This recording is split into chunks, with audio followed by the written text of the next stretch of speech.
हम अपनी रोजमर्रा की जिंदगी में ऑन अ डेली बेसिस पता नहीं अनगिनत कितने ही डिसीजंस लेते हैं। सुबह उठने से लेकर के रात में सोने तक, कब उठना है, कब सोना है, क्या खाना है, कब खाना है, अपने प्रोफेशनल या बिजनेस लाइव्स में कैसे टास्क को डेलीगेट करना है, किन को डेलीगेट करना है, कौन किन टास्क को प्रायोरिटी देनी है, किन टास्क को प्रायोरिटी नहीं देनी है, कौन से प्रोडक्ट्स हैं कि जिनको प्रायोरिटाइज करना है, कौन से प्रोडक्ट्स हैं जिनको फर्दर सेल के लिए अपलिफ्ट नहीं करना है, जिनको फर्दर सेल के लिए और ज़्यादा नहीं बनाना है, ना परचेज करना है। तो इस तरह के डिसीजंस हम कई लेते हैं अपने लाइफ में दिन भर के रोज़मर्रा के ज़िंदगी में। इसके अलावा हम कई बार बड़े बड़े डिसीजंस भी लेते हैं। हमने घर लेना है तो कहाँ घर लेना है, कैसे घर लेना है, कहाँ से लोन लेना है, किस तरह के प्लॉट को लेना है, किस एरिया में घर लेना है, फ्लैट लेना है या इंडिपेंडेंट हाउस लेना है। इसके अलावा इन्वेस्टमेंट्स करने हैं तो कहाँ इन्वेस्टमेंट्स करना है, किस तरह के इन्वेस्टमेंट में हमें जाना है, हमें इक्विटी में इन्वेस्टमेंट करना है या हमें डेट में इन्वेस्टमेंट करना है। तो इस तरह के जो डिसीजंस होते हैं ये कई बार हमारे लाइफ्स के मेक एंड ब्रेक डिसीजंस भी हो जाते हैं। ना सिर्फ हमारे लाइफ्स, आप बड़ी बड़ी कंपनियों को देखोगे जो गलत डिसीजन की वजह से फेल हो जाती हैं, जो एक गलत डिसीजन जिन्होंने लिया और वह कंपनी सर्वाइव नहीं कर पाई। तो कई बार मैं अपने क्लाइंट्स के पास जाता हूं तो बताते हैं वो कि हमारी लाइफ में अप्स एंड डाउन्स बहुत ज़्यादा बढ़ गई हैं। कई बार वो यह कहते हैं कि उनके पास पैसा बचता ही नहीं, पैसा जो भी आ रहा है वो खर्च हो जा रहा है। और जब मैं रूट कॉज उनसे पूछता हूँ, रूट कॉज की एनालिसिस करता हूँ, तो यही समझ में आता है कि उन्होंने गलत डिसीजन ले लिया। गलत डिसीजन लेने की वजह से उनके खर्चे बढ़ गए और वह खर्चों के बढ़ जाने की वजह से उनके पैसे नहीं टिके। लाइकवाइज उन्होंने गलत डिसीजन ले लिया और गलत डिसीजन ले लेने की वजह से उनके लाइफ में प्रॉब्लम आ गई, उनके लाइफ में अब अप्स एंड डाउन्स बहुत ज़्यादा बढ़ गए।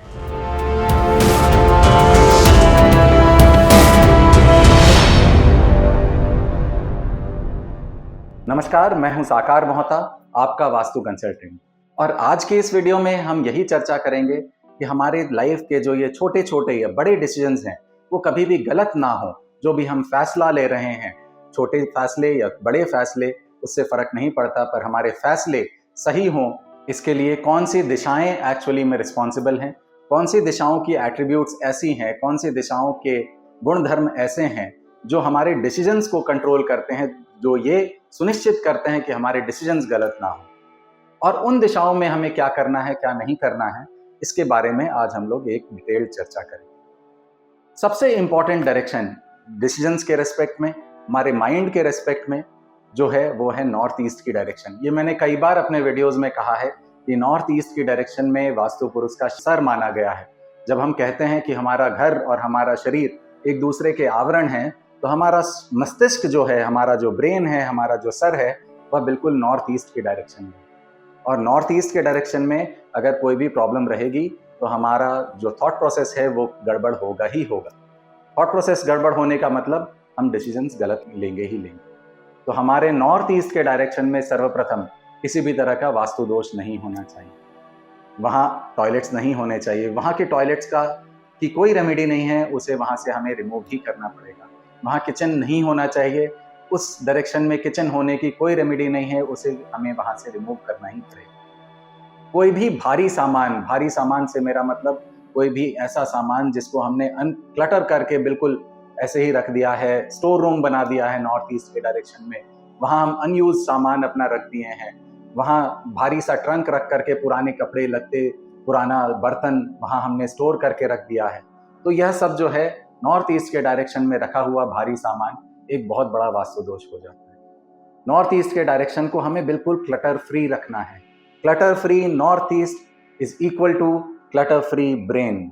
अगर हम चाहते हैं कि हमारे ब्रेन में किसी तरह का क्लटर ना हो, हमारे थॉट प्रोसेसेस बिल्कुल क्लियर हों, हमारे थॉट प्रोसेसेस इतने क्लियर हों कि हमारे डिसीजंस एकदम सटीक बैठें, तो इसके लिए नॉर्थ ईस्ट के डायरेक्शन में किसी तरह का क्लटर नहीं होना चाहिए। नॉर्थ ईस्ट के डायरेक्शन में अगर किसी तरह का रेड कलर आ रहा है तो वो भी एक बहुत बड़ा वास्तु दोष है। रेड कलर या येलो कलर, ये दोनों ही एंटी कलर्स हैं। नॉर्थ ईस्ट की डायरेक्शन वाटर एलिमेंट की डायरेक्शन है, वाटर एलिमेंट से एंटी है फायर एलिमेंट और अर्थ एलिमेंट। तो फायर एलिमेंट और अर्थ एलिमेंट के कलर्स यानी कि brown, yellow, mustard, orange, red, pink, किसी भी तरह के फायर को डिपिक्ट करने वाली इमेजेस, किसी भी फायर प्लेस का एक इमेज होना या फायर प्लेस का नॉर्थ ईस्ट में होना, यह सब बहुत बड़े वास्तु दोष हैं नॉर्थ ईस्ट के डायरेक्शन में, और इसका कोई रेमेडी नहीं है। नॉर्थ ईस्ट के डायरेक्शन में अगर प्रॉब्लम है तो उसको रिमूव ही करना पड़ेगा, और आप देखेंगे रिमूव करते ही आपके थॉट प्रोसेसेस में एक बहुत बड़ी क्लैरिटी, बहुत अच्छी क्लैरिटी आएगी। आपके डिसीजंस जो अभी तक गलत हो रहे थे वह गलत होना बंद हो जाएंगे। नॉर्थ ईस्ट के बाद जिस अगली डायरेक्शन की मैं बात करने वाला हूं वो है ईस्ट ऑफ साउथ ईस्ट की डायरेक्शन। ये एक बहुत ही नेग्लेक्टेड सी डायरेक्शन है। क्यों नेग्लेक्टेड है? वास्तु कंसल्टेंट्स कहते हैं कि एक नेगेटिव डायरेक्शन है, यहाँ टॉयलेट भी हो सकता है, यहाँ सब कुछ हो सकता है, यहाँ आप क्लटर भी कर सकते हैं। पर ईस्ट ऑफ साउथ ईस्ट की जो डायरेक्शन है ये एनालिसिस की डायरेक्शन है। हम कभी भी जब भी कोई डिसीजन लेते हैं, कभी भी कोई फैसला लेते हैं, तो डिसीजन लेने से पहले कई तरह के एनालिसिस करते हैं कि अगर हमें कोई इन्वेस्टमेंट करना है तो एनालिसिस करते हैं कि इस इन्वेस्टमेंट की ग्रोथ रेट अभी तक क्या रही है, इस इन्वेस्टमेंट में आगे का क्या स्कोप है। तो हर तरह की एनालिसिस करने के बाद इन्वेस्टमेंट करते हैं।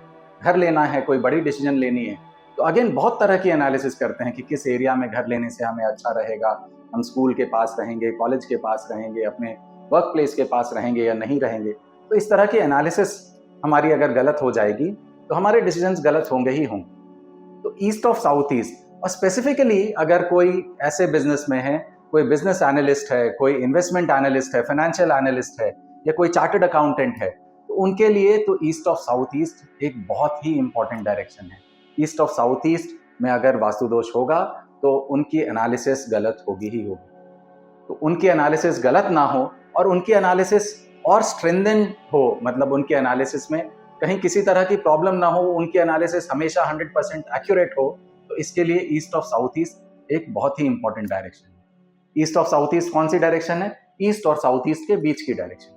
बिल्कुल क्लियरली आप आइडेंटिफाई कर सकते हैं, अपने घर का ईस्ट आइडेंटिफाई कर सकते हैं, अपने घर का साउथ ईस्ट आइडेंटिफाई कर सकते हैं, और उसके बीच में जो डायरेक्शन पड़ती है वो है ईस्ट ऑफ साउथ ईस्ट। तो ईस्ट ऑफ साउथ ईस्ट के डायरेक्शन में अगर टॉयलेट आ रहा है तो उसे ट्रीट करना है। ट्रीट कैसे करना है? हरे रंग की टेप या स्टील की पत्ती लगा करके ट्रीट करना है। कई कंसल्टेंट्स कहेंगे कि ईस्ट ऑफ साउथ ईस्ट के टॉयलेट को आप अनट्रीटेड छोड़ सकते हो, लेकिन मैं अनट्रीटेड नहीं छोड़ने की सलाह देता हूँ। ईस्ट ऑफ साउथ ईस्ट में अगर टॉयलेट आ रहा है तो उसे ज़रूर ट्रीट कर लेना चाहिए, क्योंकि एनालिसिस हमारे लाइफ का एक इम्पॉर्टेंट आस्पेक्ट है। तो एनालिसिस हमारा गलत ना हो, इसके लिए ईस्ट ऑफ साउथ ईस्ट के टॉयलेट को ज़रूर ट्रीट कर लें। ईस्ट ऑफ साउथ ईस्ट जो कि चर्निंग की डायरेक्शन है, तो वहाँ अगर हम चर्निंग एक्टिविटी करते हैं, किसी भी तरह की चर्निंग एक्टिविटी करते हैं, तो वो बहुत ही अच्छा है। चर्निंग एक्टिविटी हम वहाँ कैसे कर सकते हैं? अगर वहाँ हमारा मिक्सर ग्राइंडर प्लेस्ड है, अगर वहाँ हमारा वॉशिंग मशीन प्लेस्ड है, तो वो एक बहुत ही अच्छी जगह है मिक्सर ग्राइंडर या वॉशिंग मशीन को प्लेस करने की। लाइकवाइज कई बार मैंने जो फिश के बहुत शौकीन लोग होते हैं, एक्वेरियम्स रखते हैं घरों में, तो मैंने, और स्पेशली जिनका बिजनेस एनालिसिस से एसोसिएटेड है, तो उनके ऑफिसेज में, उनके घरों में ईस्ट ऑफ साउथ ईस्ट में हमने फिश टैंक को प्लेस करवाया है, एक्वेरियम को प्लेस करवाया है। क्योंकि छोटी छोटी मछलियाँ एक एक्वेरियम में एक चर्निंग एक्टिविटी दर्शा रही होती है, वो ब्राउनियन मोशन में, एक रैंडम मोशन में मूव कर रही होती हैं पानी के अंदर, और जो कि चर्निंग की एक्टिविटी को दर्शा रही है। पानी के अंदर एक चर्निंग एक्टिविटी क्रिएट कर रही है ये छोटी छोटी मछलियाँ। ऐसे एक्वेरियम को भी हम ईस्ट ऑफ साउथ ईस्ट के डायरेक्शन में रख सकते हैं। तो जब हम चर्निंग की activity east of south east के डायरेक्शन में करेंगे तो वो हमारे लिए बेनिफिशियल है। वो बेनिफिशियल ऐसे है कि हमारी एनालिसिस कभी गलत नहीं है। अब हमारा ईस्ट ऑफ साउथ ईस्ट अगर ऐसा है कि वहाँ हम ये कोई भी एक्टिविटी नहीं कर सकते हैं, हम वहाँ ना तो वॉशिंग मशीन रख सकते हैं, ना मिक्सर ग्राइंडर रख सकते हैं, और ना ही हम एक्वेरियम के बहुत ज़्यादा शौकीन हैं, तो एक्वेरियम भी हम नहीं रखना चाहते हैं अपने घरों में, तो कोई बात नहीं। ईस्ट ऑफ साउथ ईस्ट में ऐसे केस में आप किसी भी गिफ्ट शॉप में जाएं तो गिफ्ट शॉप में आपको पुरानी लेडीज़ की ऐसे एक दही मथने वाली एक इमेज मिलेगी। इमेज के अलावा आपको शो पीसेस मिलेंगे जिसमें गांव की लेडी जो है वो चर्निंग एक्टिविटी कर रही है। एक मटके में वो मक्खन को मथने का एक्टिविटी कर रही है। मक्खन को मथने की जो एक्टिविटी वो घड़े में कर रही है, इस एक्टिविटी वाले आप शोपीस को या फोटोग्राफ को आप ईस्ट ऑफ साउथ ईस्ट के डायरेक्शन में लगाएं। तो इसका लगाने का अगेन तात्पर्य यह है कि हम चर्निंग के डायरेक्शन में चर्निंग होने वाली एक्टिविटी को दर्शाती हुई फोटो या एक शो पीस को हम वहां लगा रहे हैं। तो यह थे कुछ तरीके जिससे आप ईस्ट ऑफ साउथ ईस्ट को एनहांस कर सकते हैं। ईस्ट ऑफ साउथ ईस्ट में अगर बर्नर आ रहा है तो उसे ट्रीट करेंगे टेप लगा करके, ग्रीन कलर के स्टोन को बर्नर के नीचे रख करके, और अगर वहां पर एंटी कलर्स आ रहे हैं तो एंटी कलर्स को रिमूव करेंगे। ईस्ट ऑफ साउथ ईस्ट के लिए जो एंटी कलर्स हैं वो है family of yellow and family of grey. Light grey, dark grey, किसी भी तरह का ग्रे वहां नहीं आना चाहिए ईस्ट ऑफ साउथ ईस्ट में। Family of yellow and family of grey and pure white, electric white colour जो होता है वो भी ईस्ट ऑफ साउथ ईस्ट से एंटी है, स्पेस एलिमेंट का कलर है और वो एयर एलिमेंट के जोन यानी ईस्ट ऑफ साउथ ईस्ट में नहीं आना चाहिए। तो इन कुछ छोटी छोटी बातों का ध्यान रखें, अपने नॉर्थ ईस्ट को वास्तु दोषों से मुक्त करें, अपने ईस्ट ऑफ साउथ ईस्ट को और एनहांस करें।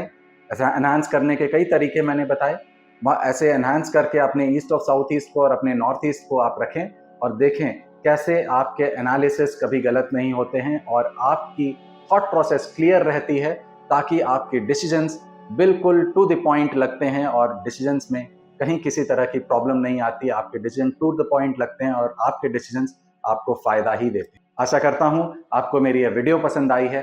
अगर पसंद आई है तो प्लीज इसे लाइक करें और मेरे चैनल को सब्सक्राइब करें ताकि ऐसी इंफॉर्मेशन आपको मिलती रहे। Thank you so much.